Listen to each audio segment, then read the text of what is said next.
Assalamualaikum warahmatullahi wabarakatuh. Kami dari kelompok 1 akan mempresentasikan mengenai eksploitasi tambang emas, di mana video ini disusun untuk memenuhi tugas mata kuliah ekonomi, sumber daya alam, dan lingkungan dengan dosen pengampu yaitu Bapak Dr. Insinyur Slamet Ferry MSI, serta Ibu Dr. Teti Sugiarti SPMSI. Berikut adalah anggota kelompok 1 yang pertama yaitu Siti Umariah dengan NPM 01, kemudian ada Syauki Agung Firmanda dengan NPM 44, kemudian Samsudin dengan NPM 80, kemudian M. Sofi Hasbullah dengan NPM 97, dan yang terakhir yaitu Lairatul Safaria dengan NPM 112.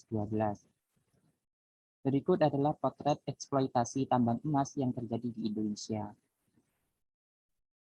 Kemudian ada studi kasus yaitu tambang emas ilegal di Maluku. Untuk sumbernya yaitu https://u2.b/s9a.jp.melhi. Nah, ini adalah cuplikan berupa video terkait dengan penambangan emas ilegal di Indonesia. Aktivitas tambang emas ilegal di wilayah Gunung Botak, Kabupaten Buru, Maluku telah berjalan sejak 2011 silam. Menjadi tanah harapan, penambang pun berdatangan dari berbagai daerah di Indonesia. Jumlah penambang yang membludak membawa sejumlah dampak buruk, antara lain konflik antara penambang yang sering kali terjadi, bahkan hingga berujung melayangnya nyawa. Dampak buruk lainnya, kondisi lingkungan Gunung Botak kian mengkhawatirkan.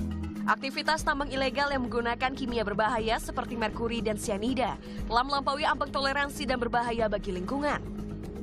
Dan ironisnya, aliran sungai menjadi area bermain bagi anak-anak desa Wamsaid yang letaknya berada di antara permukiman warga.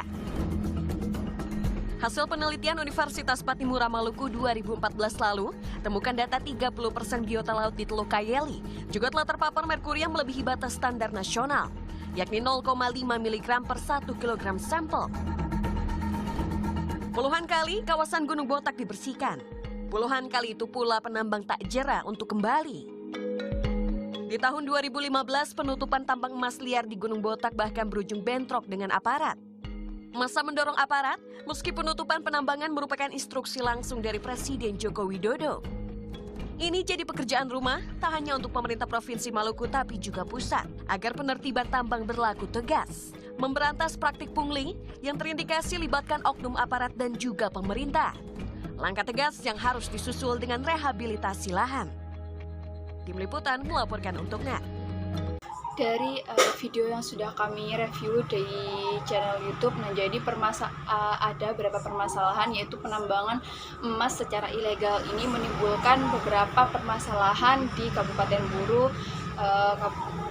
Buru Maluku. Nah jadi permasalahan yang pertama yaitu kondisi lingkungan sekitar Kabupaten Buru ini sudah tercemar karena adanya penggunaan zat-zat kimia berbahaya pada saat penambangan berlangsung. Kemudian yang kedua, aliran sungai tercemar karena digunakan bahan-bahan zat kimia yang berbahaya saat penambangan dilakukan. Sehingga padahal di sungai tersebut ini adalah tempat atau sumber air bagi masyarakat di sana dan juga sebagai tempat bermain anak-anak. Yang ketiga yaitu biota laut yang tercemar ini sudah melebihi standar nasional sehingga ada beberapa biota laut yang tidak dapat bertahan. Kemudian yang terakhir yaitu munculnya konflik antara masyarakat lokal di sana dengan masyarakat penambang emas di Kabupaten Buru. Jadi pendatang penambang emas ini sangat membludak sekali di Kabupaten Buru dan juga ini menimbulkan konflik pada masyarakat lokal di sana. Baik, adapun solusi yang dapat kami berikan yang pertama adalah melakukan tindakan pengambilan emas secara terbatas. Selain itu, kita juga akan mencegah tindakan dalam menguras sumber daya alam khususnya pada emas, serta kita juga akan melakukan rehabilitas pada hutan dan juga lahan. Selain itu, kami juga akan melakukan penegakan hukum khususnya dalam pemberantasan pertambangan ilegal dan juga penggunaan zat kimia seperti merkuri dan juga sianida. Hal ini kami sandarkan pada teori konservasi yang menyatakan bahwa konservasi adalah suatu tindakan yaitu untuk mencegah penggunaan sumber daya alam melalui pengambilan secara tidak berlebihan.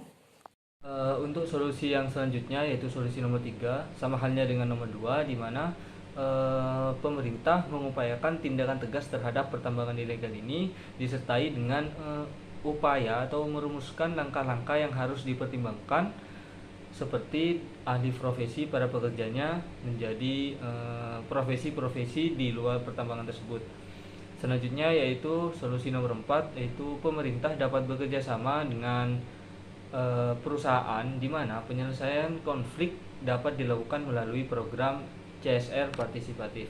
Nah, program CSR partisipatif ini contohnya seperti dari pengembangan masyarakatnya atau pengembangan dari pertambangan pekerja pertambangan ilegal tersebut.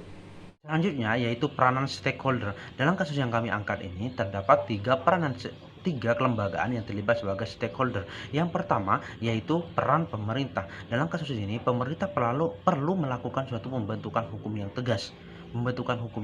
Terhadap adanya penambangan emas ilegal di Indonesia. Dan juga dalam pembuatan hukum tersebut tidak mengandung unsur kerancuan maupun unsur multitafsir. Kemudian pemerintah dalam hal ini perlu melakukan suatu pembentukan sosial atau community development atau pengembangan masyarakat. Untuk yang kedua yaitu peran dari perguruan tinggi. Perguruan tinggi di sini adalah untuk melaksanakan adanya tridharma perguruan tinggi, yaitu melakukan suatu analisa. Suatu analisa di sini yang dimasukkan adalah memetakan adanya eksternalitas akibat faktor adanya penambangan emas ilegal di Indonesia. Dan yang dimaksud eksternalitas di sini adalah munculnya kemungkinan eksternalitas negatif karena adanya penambangan emas ilegal di Indonesia. Seperti itu. Yang ketiga atau yang terakhir yaitu non-government organization. Dalam pelaksanaannya non-government organization ini adalah melakukan suatu pengembangan masyarakat atau pemberian kompensasi sosialisasi terhadap warga sekitar ataupun terhadap para pelaku penambang emas ilegal di Indonesia.